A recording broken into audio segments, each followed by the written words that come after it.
Exemple d'exercice, chapitre 8.2, B. Question 1. La formation du méthanol gazeux peut s'effectuer selon l'équation suivante. Quelle sera la valeur de la constante d'équilibre de la réaction de décomposition du méthanol en monoxyde de carbone et en dihydrogène? Dans cette question, on vous donne la constante d'équilibre de la synthèse du méthanol. Et ce qu'on vous demande, c'est la constante d'équilibre de la décomposition. Donc, l'inverse. Notre formule est notre constante d'équilibre de la réaction inverse. C'est égal à l'inverse de notre constante d'équilibre de notre réaction directe. Donc, la constante est égale à l'inverse 1 sur 1,3 fois 10 à la 7. Et il n'y a pas d'unité de mesure pour les constantes. Ce qui nous donne 7,7 fois 10 à la moins 8. C'est donc notre constante d'équilibre de la réaction inverse. Sur l'équation suivante, laquelle des modifications ci-dessous fait diminuer la valeur de la constante d'équilibre? Donc, il faut se rappeler que la constante d'équilibre est égale à la concentration des produits exposant leur coefficient sur la concentration des réactifs exposant leur coefficient.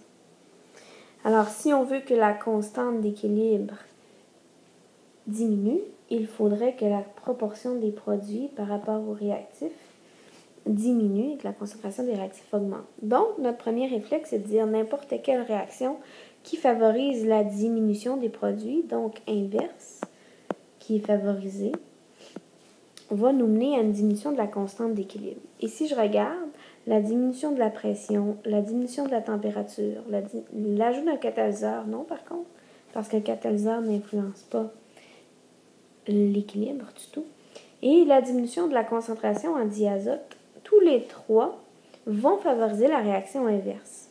Il faut se rappeler qu'il n'y a qu'un seul facteur qui va faire changer la constante, et ce facteur est la température. Donc, augmenter la température va favoriser que la constante d'équilibre diminue dans ce cas-ci. Parce que seule la température influence la constante. Toutes les autres variables vont déplacer l'équilibre, mais la constante va rester la même. Voici un tableau indiquant la valeur de la constante d'équilibre d'une réaction en fonction de la température. Lequel des énoncés est vrai? Donc, dans les énoncés, nous allons toujours regarder les éléments qui sont dedans. Donc, nous avons cette réaction est endothermique, exothermique, exothermique. Donc, nous allons déterminer si elle est endothermique ou exothermique. Dans la deuxième partie, c'est la justification, puisque la valeur de la constante d'équilibre diminue, puisque la valeur de la constante d'équilibre augmente. Et on a la même chose dans l'énoncé C et D. Donc, on va aller regarder la constante d'équilibre, si elle diminue ou elle augmente lorsque la température augmente. Dans notre tableau, la température augmente, et si on regarde la constante d'équilibre, il faut faire bien attention, ces chiffres sont trompeurs à première vue. Parce que si on regarde uniquement la partie du nombre ici, 8.5, 6.5, 2.5, on a l'impression que la constante diminue. Mais en réalité, il faut regarder l'exposant. 10-9, 10-7, 10-4 sont des chiffres de plus en plus grands. Donc, la constante d'équilibre, elle augmente. Alors, lorsque la température augmente, la constante d'équilibre augmente. Alors, lorsque la constante d'équilibre augmente, l'indication que ça nous donne, c'est que c'est une réaction où la réaction directe est favorisée lorsqu'il y a une augmentation de la température. Donc, si la réaction directe est favorisée lorsqu'il y a une augmentation de température, donc si j'ai mes réactifs et mes produits et que je favorise ma réaction directe, ça veut dire que je favorise une diminution des réactifs pour une augmentation des produits. Donc, lorsque j'augmente la température, le système veut contrer.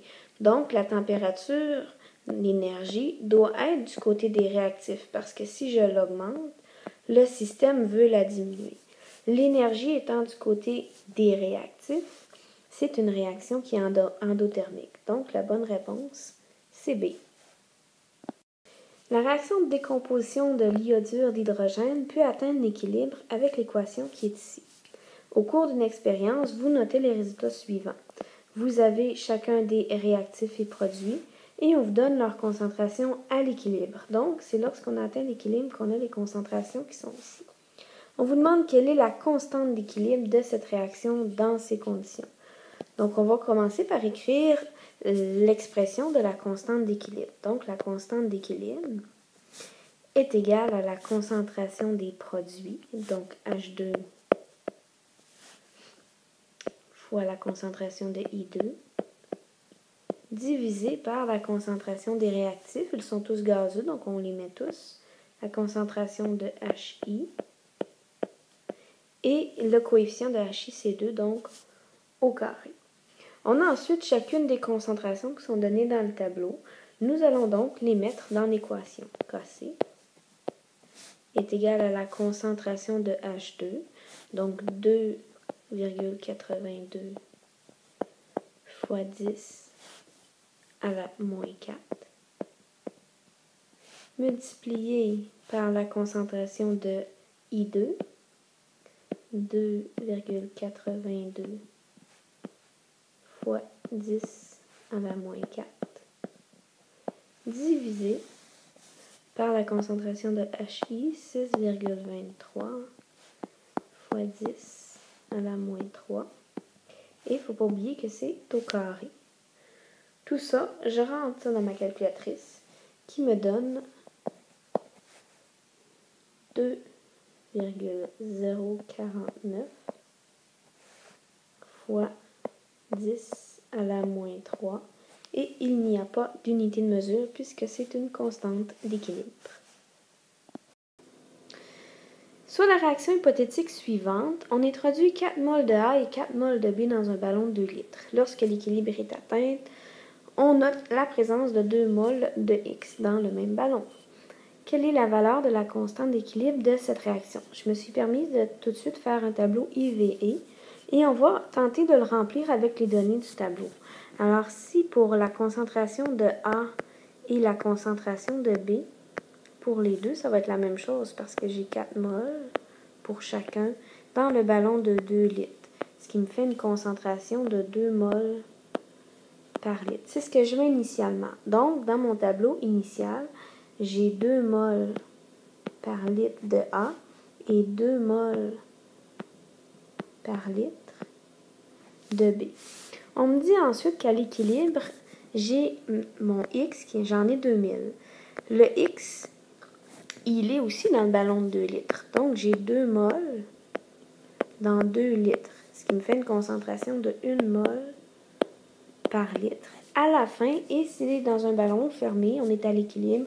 Donc, c'est à l'équilibre qu'on va avoir une concentration de 1 mol par litre de X.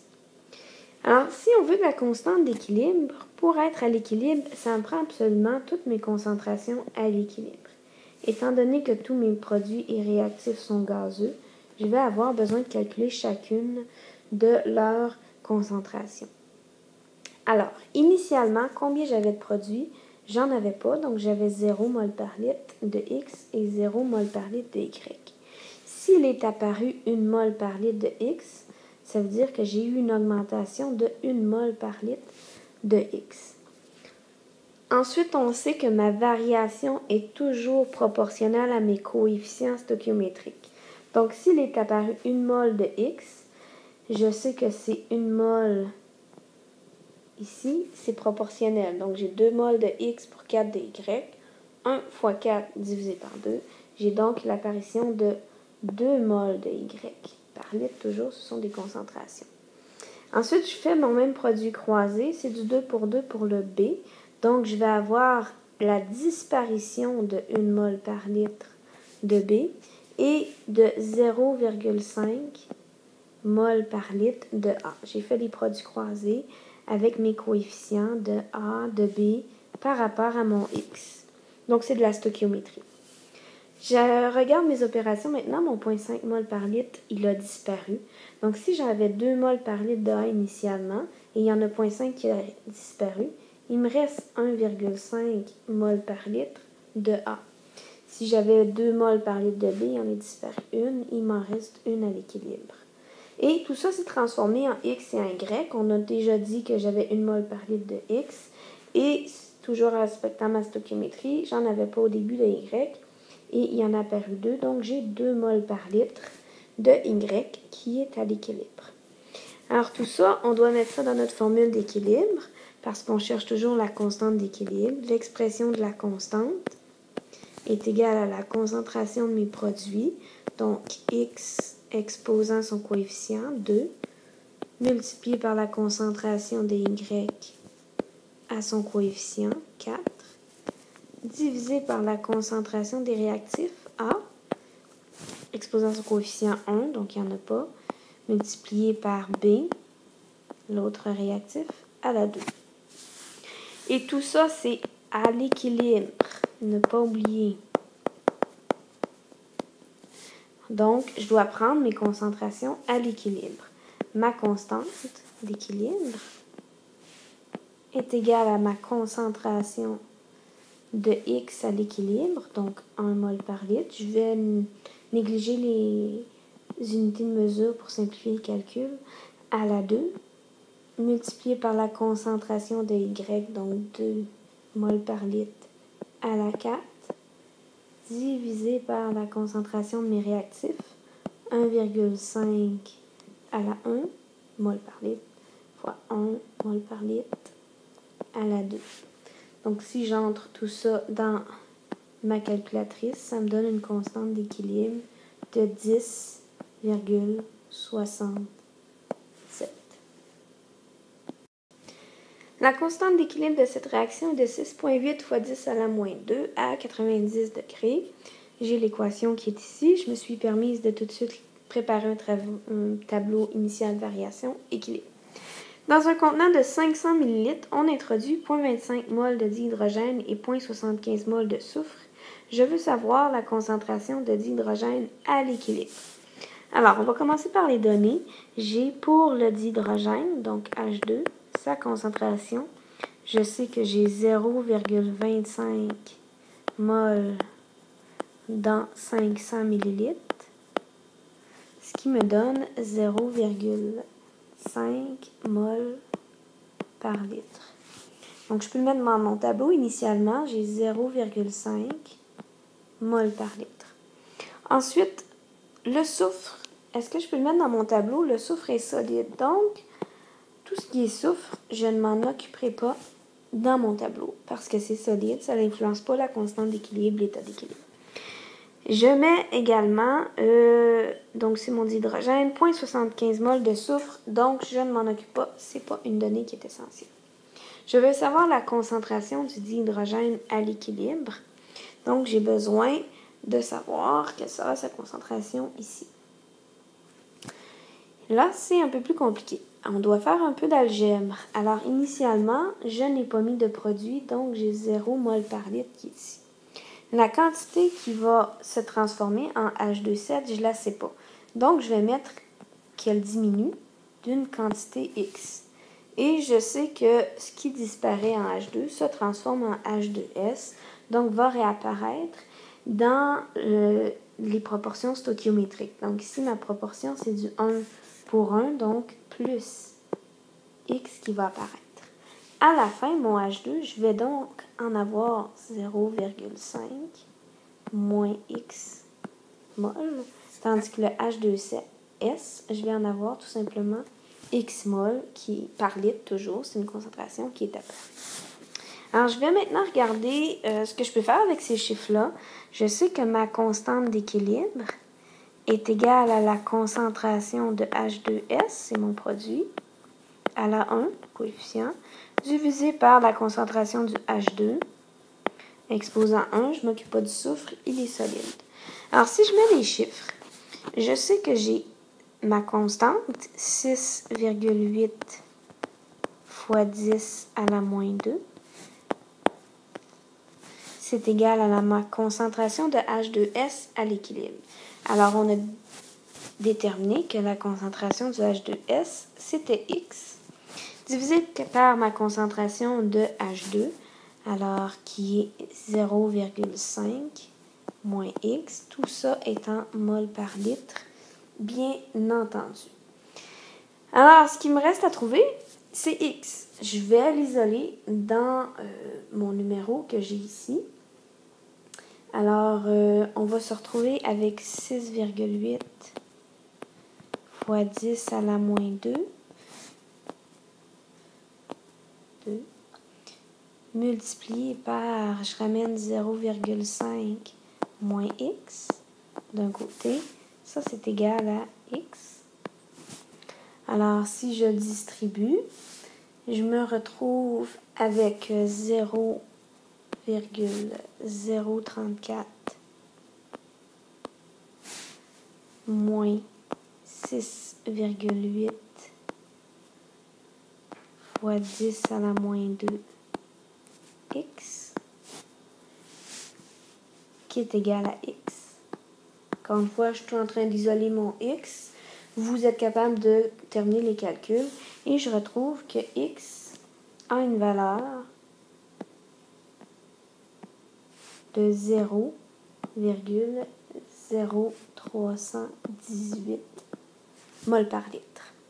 Maintenant, ce que je cherche pas X, je cherche 0,5 moins X parce que je veux la concentration de H2. C'est égal à 0,5 moins X. Donc, X étant 0,0318. La valeur de la concentration de H2 est donc de 0,4682 mol par litre. Pour ce qui est des unités de mesure, vous devez les mettre dans votre équation ici. Donc, on devrait voir mol par litre ici. Mais une fois que vous faites votre simplification, tous vos calculs à partir d'ici, vous n'êtes pas obligé de mettre les unités de mesure. Si on dépose 0,20 mol de NO2 gazeux dans un contenant de 500 ml, le NO2 réagit pour atteindre l'équilibre et je cherche sa concentration à l'équilibre. Donc ici, si la constante d'équilibre est de 10,2. Alors je vais aller mettre les chiffres dans mon tableau en premier. Il y a une concentration de NO2 initiale qui est de 0,20 mol dans 500 ml, ce qui me donne une concentration de 0,40 mol par litre. Donc, ma concentration initiale ici est de 0,40. Je n'ai pas mis de N2O4, donc initialement, je n'ai pas de N2O4. Je n'ai pas d'autres chiffres. Donc, on va regarder comment vont varier mes deux concentrations, donc de mes réactifs et de mes produits. Et je sais qu'ils vont varier proportionnellement à leur coefficient stoichiométrique.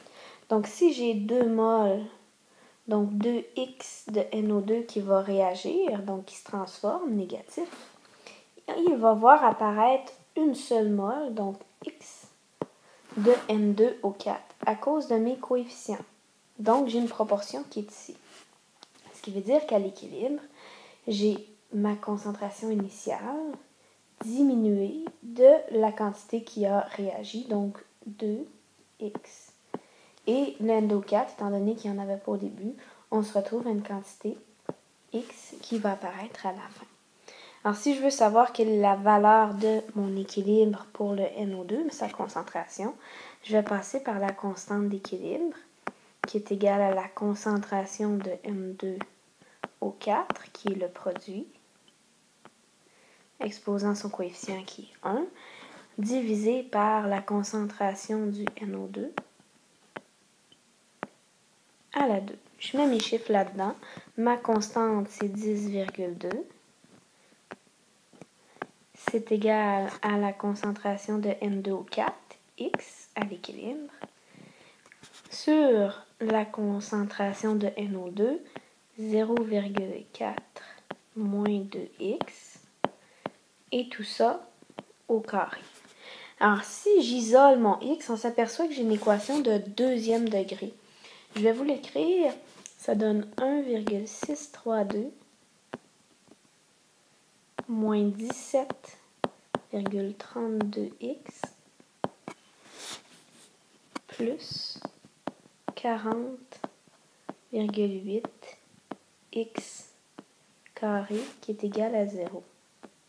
Donc, c'est une équation de deuxième degré. Vous la ferez à la maison et vous devez la résoudre avec la racine carrée de b carré moins 4ac sur 2a, comme vous l'avez vu en mathématiques. Je ne le ferai pas tout ici. Vous devrez le faire vous-même et vous trouvez deux valeurs possibles pour x. Donc, une première valeur, x1, qui serait de 0,28 et une deuxième valeur, x2, qui serait de 0,14. Laquelle choisir? Eh bien, il y en a une qui est tout simplement impossible. Pourquoi elle est impossible? Si je prends le 0,28 et je le rentre dans mon équation, ici qui est à l'équilibre. Donc, pour trouver la concentration, j'aurai 0,4 moins 2 fois mon x1, donc 0,28. Et ça me donne évidemment un chiffre qui est négatif. Donc, on ne peut pas avoir une concentration négative. On doit donc rejeter le x1. Donc, la concentration de mon NO2 à l'équilibre est donc égale à 0,4 moins 2 fois la valeur que j'ai trouvée de x, donc 2 fois 0,14. Ce qui me donne une concentration de 0,12 mol par litre. Donc, la concentration de NO2 à l'équilibre est égale à 0,12 mol par litre.